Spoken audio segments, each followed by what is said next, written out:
નમસ્કાર મિત્રો, આજે આપણે દેશી બાજરાનો રોટલો અને રીંગણાનો ઓળો બનાવતા શીખશું.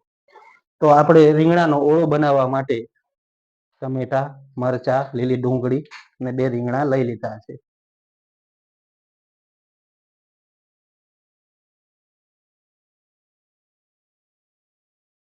તો ઓળો બનાવવા માટે આપણે 250 ગ્રામ જેટલી ડુંગળી, 50 ગ્રામ જેટલું લસણ લીધું છે, 100 ગ્રામ જેવા મરચા લીધા છે અને 2 ટમાટા લીધા છે.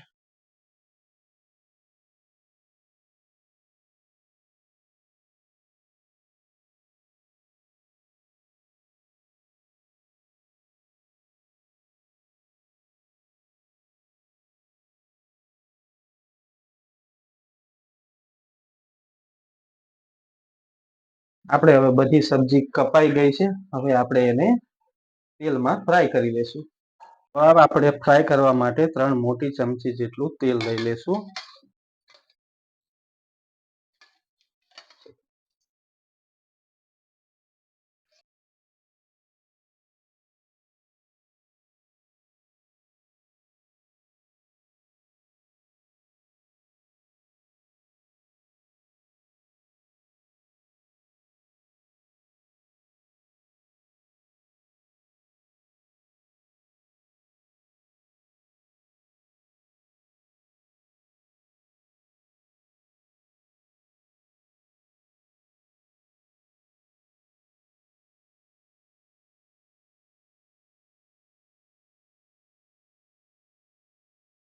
હવે સારી રીતે ફ્રાય થઈ ગયું છે.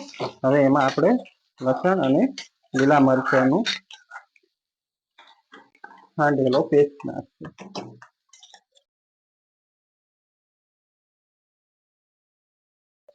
ત્યારબાદ હવે આપણે લીલી ડુંગળી નાખશું.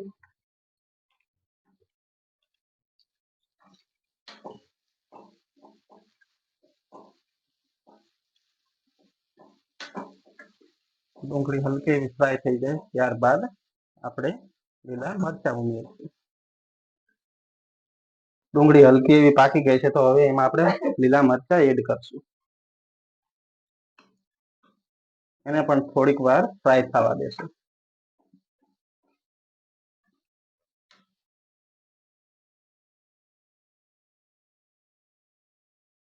ડુંગળી ને મરચાં સારા એવા પાકી ગયા છે, તો હવે એમાં આપણે ટમેટા એડ કરી દઈશું.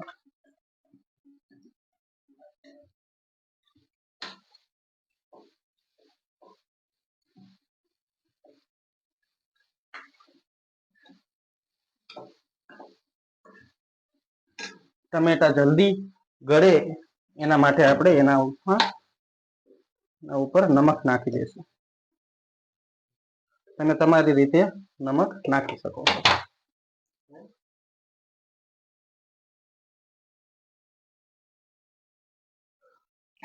તો હવે આપણા બધા મસાલા સારી રીતે પાકી ગયા છે. તો હવે આપણે એમાં શેકેલા રીંગણા ઉમેરી દઈશું. એને 2 મિનિટ માટે ફ્રાય થવા દેશું. સારી રીતે એકવાર મિક્સ કરી લેશું. પછી એને 2 મિનિટ માટે ફ્રાય કરશું.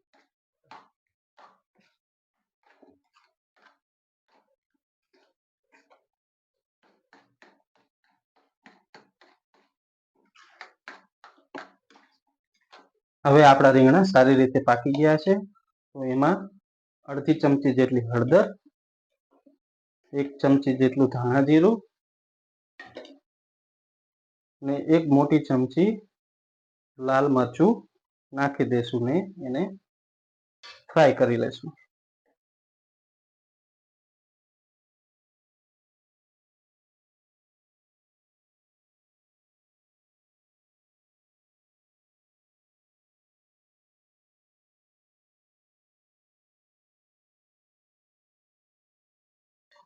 તો હવે આપણો ઓળો બનીને તૈયાર થઈ ગયો છે. તો હવે એના ઉપરથી નાખશું ધાણા ભાજી.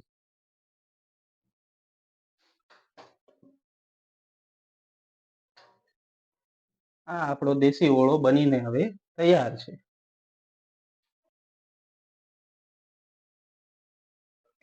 મિત્રો, આપણો ઓળો તો બનીને રેડી થઈ ગયો છે. હવે આપણે બાજરાનો લોટ બાંધીને તેના રોટલા બનાવી લેશું, પછી ગોળા સાથે સર્વ કરશું. ચાલો મિત્રો, તો આપણો લોટ સરસ રીતે બંધાઈ ગયો છે, તો હવે એને આપણે ટીપી લઈએ.